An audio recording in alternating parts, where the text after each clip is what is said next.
So we should stop to cultivate such a habit wherein we try to connect every fitna, every trial, every problem faced by us as a Muslim community nowadays with the prophecies of Prophet Muhammad sallallahu alaihi wasallam that he related to us in truth regarding the advent of end times, regarding the Yawm al-Qiyamah. It would be quite erroneous to do so on a regular basis, yet we find it quite prevalent in our society. It has become a fashion of some sort wherein every new fitna that pops up, there is an enthusiastic Muslim. He's trying to connect that very fitna with some Quranic verse or with some hadith of the Prophet sallallahu alaihi wasallam, just using his own brains, using his own opinion to justify that very thing. It is quite erroneous to do so. I will cite you an example. Recently a friend of mine sent me in a clip wherein there was a Maulana and he was narrating a hadith of the Prophet sallallahu alaihi wasallam, in which Prophet Muhammad sallallahu alaihi wasallam informs us that before the advent of end times, humanity will face a great war, and he calls it as al-malhamatul kubra, the great war. And this very Maulana, within the blink of an eye, without giving a deep thought to it, connects this very malhamatul kubra, a matter of great concern for the Muslims, with a frequently played game by the youngsters nowadays, Pubg. And what comes to one's mind, that Prophet sallallahu alaihi wasallam has somehow prophesied about a silly game called Pubg. It is quite idiocy and stupid to do so.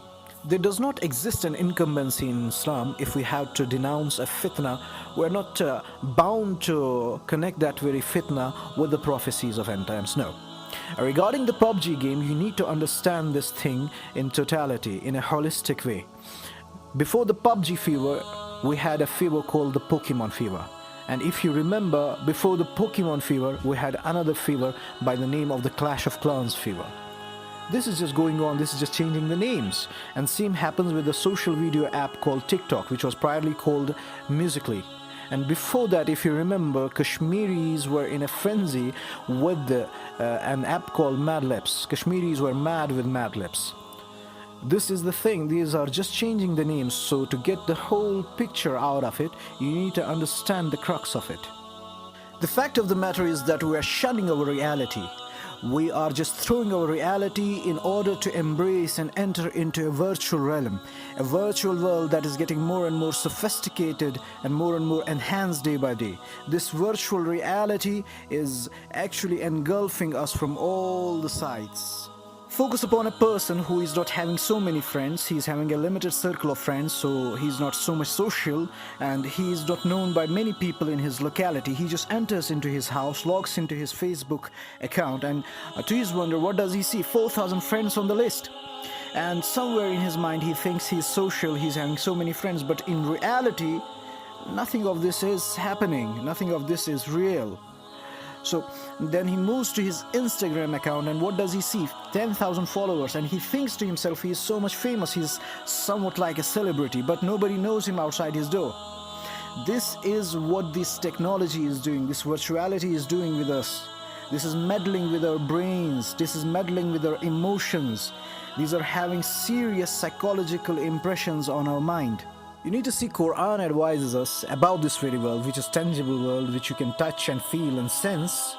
Quran says, وَمَا الْحَيَاةُ الدُّنْيَا إِلَّا مَتَاعُ الْغُرُورِ, that the life of this very world is merely an enjoyment of delusion.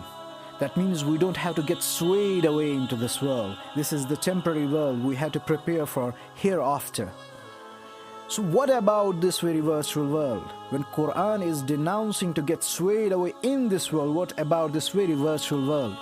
This virtual world has destroyed us, both physically and mentally.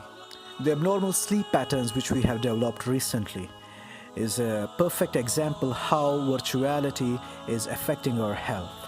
If we compare our current sleep patterns with those of which we used to have 10 years before, we'll see a huge difference. Nowadays people are awake all night and they are involved in playing games or on social media, and eventually in the morning they have to go to work, they have to go to school, or they have to go to the college as well. So this is devastating our health. This is a serious concern for us right now. This is how virtuality is destroying our health. Virtuality has also disrupted our mindset. It has delivered or given rise to serious mental abnormalities, one of them being FOMO, fear of missing out. Whenever you see a beautiful picture of your friend in which he appears to be enjoying his holidays, or in which he appears to be enjoying his midday meals, what do you think? You think that life is really harsh upon you. While as your brother, while as your friend is enjoying life, it's good to him. He's having all those luxuries and comforts, but you are deprived of those very comforts.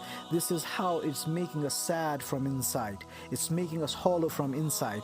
But you won't realize it because it is coming in slowly, slowly. So this is where the rat race begins. And you want to imitate somebody else. You want to see yourself in somebody else's image. But that image in reality is virtuality. How can you attain something that is virtual in nature? This is the thing which we need to understand and which we need to make others understand. رسمتك من صغر سني، رسمتك حبي يسكنني، واشوفك فرحتي بابا، متى يا بابا تحضني. رسمتك من صغر سني، رسمتك حبي يسكنني، واشوفك فرحتي.